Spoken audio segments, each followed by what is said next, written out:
अब नए अंदाज में न्यूज तक। मैं हूं निधि, यहाँ समझिए हर खबर। जब दूसरी वेव आई थी वो डेल्टा वेव की वजह से आई थी और उसके अंदर उसका आर नॉट फैक्टर था 6.5, मतलब पहली वेव से 3 गुना ज्यादा था। अब जो ये इस वेरिएंट का जो अनुमान लगाया जा रहा है ये 12 से 18 में है, मतलब ये 3 टाइम जो डेल्टा था उससे भी 3 टाइम ज्यादा तेजी से फैलता है। तो इसका मतलब कि अगर जो एक शख्स को होगा तो जितने भी लोग उनके आसपास होंगे उनको इन्फेक्शन होने का बहुत ज्यादा खतरा है। तो इसके लिए टेस्ट कर ही नहीं रहे थे, तो हमें पता ही नहीं कि ये वो इस यहाँ पे हिंदुस्तान में या यूरोप में वहां था कि नहीं था।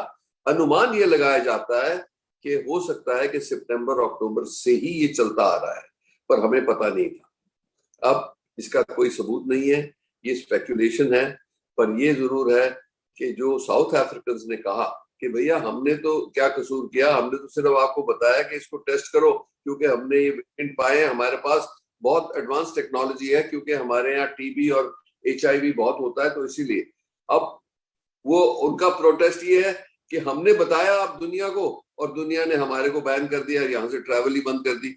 ये सही बात करी दुनिया ने, क्योंकि जहां भी शक है ऐसी के वहां पे केसेस फैले हैं, हमें जरूर बंद करना चाहिए। उनका भी कहना ठीक है, हमारी इकोनॉमी खत्म हो गई। तो इसीलिए ये चलती रहेगी डिबेट जब तक डेटा नहीं आएगा। डेटा है कि जब जब हमें और 1 महीने में जो डेटा कलेक्ट हो रहा है वर्ल्ड में रियल टाइम हो रहा है, ये भी बात है, रोज एनालिसिस हो रहा है, तो नए फैक्ट्स आते जाएंगे।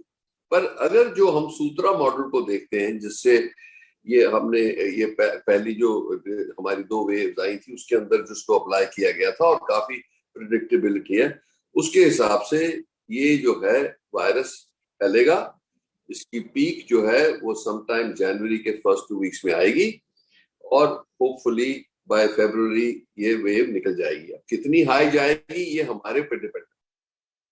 हमें ये पूरा तरीके से इस पे सतर्क रहना है इमीडिएटली कि भैया ये इसका जब तक ये डेंजर टल नहीं जाता, और हो सकता है कि 4-6 हफ्ते 2 महीने में ये इसकी एक खत्म ही हो जाए।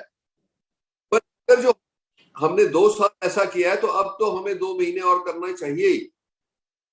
इस वायरस के वेरिएंट की जो जो डेटा आ रहा है सारी दुनिया से, उसके हिसाब से ये बहुत ही मतलब फैलने की कैपेसिटी इसकी जो है वो बहुत ज्यादा है। तो जैसे इसको समझने के लिए एक हम साइंटिफिकली कहते हैं कि हर वायरस का एक आर नॉट फैक्टर होता है। जब पहली वेव आई थी वो अल्फा वेरिएंट से आई थी जिसका आर नॉट फैक्टर 2.5 था, मतलब अगर जो एक शख्स को होगा तो वो 2 से 3 लोगों को इन्फेक्ट करेगा। जब दूसरी वेव आई थी वो डेल्टा वेव की वजह से आई थी और उसके अंदर उसका आर नॉट फैक्टर था 6.5, मतलब पहली वेव से 3 गुना ज्यादा था। अब जो ये इस वेरिएंट का जो अनुमान लगाया जा रहा है ये 12 से 18 में है, मतलब ये 3 टाइम जो डेल्टा था उससे भी 3 टाइम ज्यादा तेजी से फैलता है। तो इसका मतलब कि अगर जो एक शख्स को होगा तो जितने भी लोग उनके आसपास होंगे उनको इन्फेक्शन होने का बहुत ज्यादा खतरा है। तो इसमें 2 पहलू बिल्कुल स्पष्ट है। एक ये है कि जिनको वैक्सीन के 2 डोज लगे हुए हैं उनको, जिनको ये हुई है इन्फेक्शन यहीं हिंदुस्तान में नहीं सारी दुनिया में, तो जो सिम्टम्स बहुत माइल्ड बताए जा रहे हैं, हॉस्पिटलाइजेशन की जरूरत नहीं पड़ रही और जान को खतरा जो है वो अभी कुछ एस्टेब्लिश नहीं हुआ जिनको जिनको वैक्सीन लग चुकी है। जिनको नहीं लगी है उनके ऊपर जो सिम्टम्स हैं वो ज्यादा हावी है, वो उनके नंबर जो हैं वो बढ़ते जाएंगे, तो उसका खतरा बढ़ता जाएगा और जान का भी खतरा बढ़ता जाएगा। तो इसीलिए ये 2 बिल्कुल डिवाइड हो गए, वैक्सीनेटेड और नॉन वैक्सीनेटेड।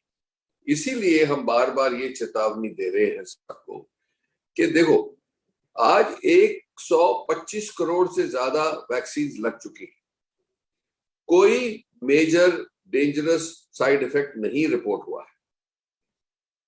तो अब जिन लोगों को पहले कुछ शंका थी, कुछ हिचकिचाहट थी, उनकी वो शंका दूर हो जानी चाहिए आज के दिन, कि उनको प्रोटेक्शन अपने लिए भी चाहिए और उनको प्रोटेक्शन अपनी फैमिली और अपने सोसाइटी के लिए भी चाहिए। तो इसीलिए एक तो पहला काम है, इसको समझते हुए जल्द से जल्द वैक्सीन लगवाएं। जो जिसका भी जैसे ही नंबर आए वैसे लगवाते जाओ। सेकंड डोज भी जिनका नहीं लगा उनको सेकंड डोज के लिए जाना है। तो ये दोनों बातें बहुत जरूरी।